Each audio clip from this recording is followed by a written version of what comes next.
गेहूं की फसल में यूरिया कितनी बार देनी चाहिए, कितनी मात्रा में देनी चाहिए और किस तरीके से आपको देनी चाहिए।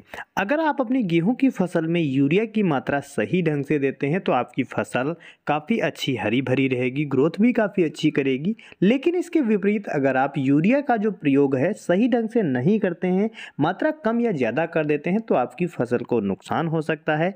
कम मात्रा पर आपकी फसल ग्रोथ नहीं करेगी, अधिक मात्रा पर आपकी फसल में ग्रोथ अधिक भी हो सकती है, बढ़वार अधिक हो सकती है, पीलापन आ सकता है या फसल की पत्तियां झुलसने की संभावना हो सकती है।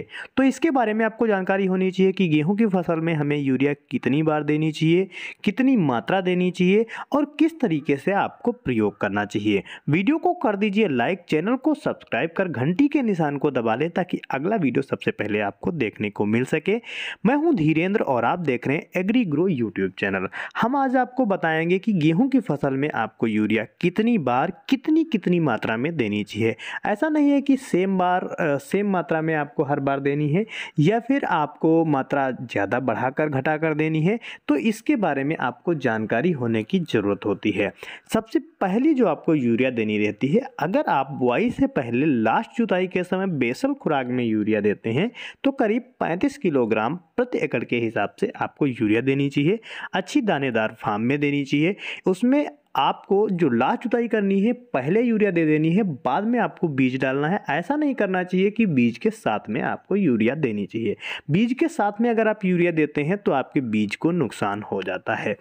दूसरी यूरिया आपको तब देनी रहती है जब आप गेहूं की पहली सिंचाई कर रहे होते हैं, यानी गेहूं बुआई के बाद जब अंकुरण हो जाता है, गेहूं 27-28 दिन का हो जाता है, तब जब सिंचाई करते हैं तब आपको यूरिया देनी रहती है। उसमें भी मात्रा कम से कम आपको रखनी होती है। 1 एकड़ के लिए 35 किलोग्राम मैक्सिमम आपको यूरिया देनी रहती है। उसके साथ में कई सारे ग्रोथ प्रमोटर भी आप दे सकते हैं, सागरिका, बायोवीटा, धनजाइम, कोई भी ग्रोथ प्रमोटर भी आपको देने की जरूरत रहती है। अगर आपने बुआई के समय सिंगल सुपर फास्फेट DAP नहीं दिया है तो जो आप पहली जो यूरिया दे रहे हैं उसके साथ में सिंगल सुपर फास्फेट भी दे सकते हैं, जो काफ़ी लाभकारी रहती है।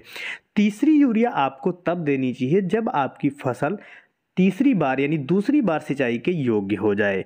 इस सिंचाई पर आपको करीब 45 किलोग्राम या 50 किलोग्राम यूरिया देने की आवश्यकता होती है, क्योंकि हमारे पौधे की वनस्पतिक क्रिया उस समय शुरू हो चुकी होती है जब हम अपनी गेहूं की फसल में दूसरा पानी देते हैं।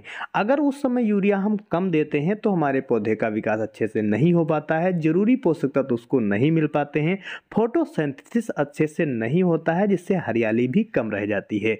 तो उस समय जब आप दूसरा पानी लगाते हैं उसके बाद जो यूरिया देते हैं 45-50 किलोग्राम आपको यूरिया रखनी रहती है। अगली जो आपको यूरिया लास्ट यूरिया देनी रहती है वो आपकी फसल की स्टेज पर निर्भर करती है। इस समय यूरिया की मात्रा कम हो जाती है, लेकिन अगर आपकी फसल की जो बढ़वार है कम रहती है तो यूरिया आप बढ़ा भी सकते हैं।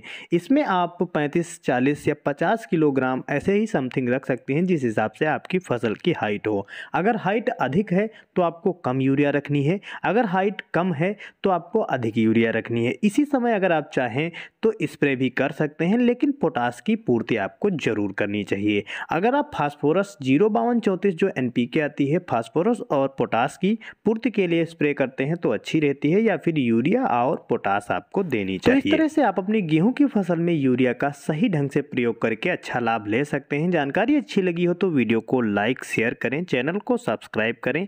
किसी भी समस्या या सुझाव के लिए कमेंट जरूर करें। धन्यवाद।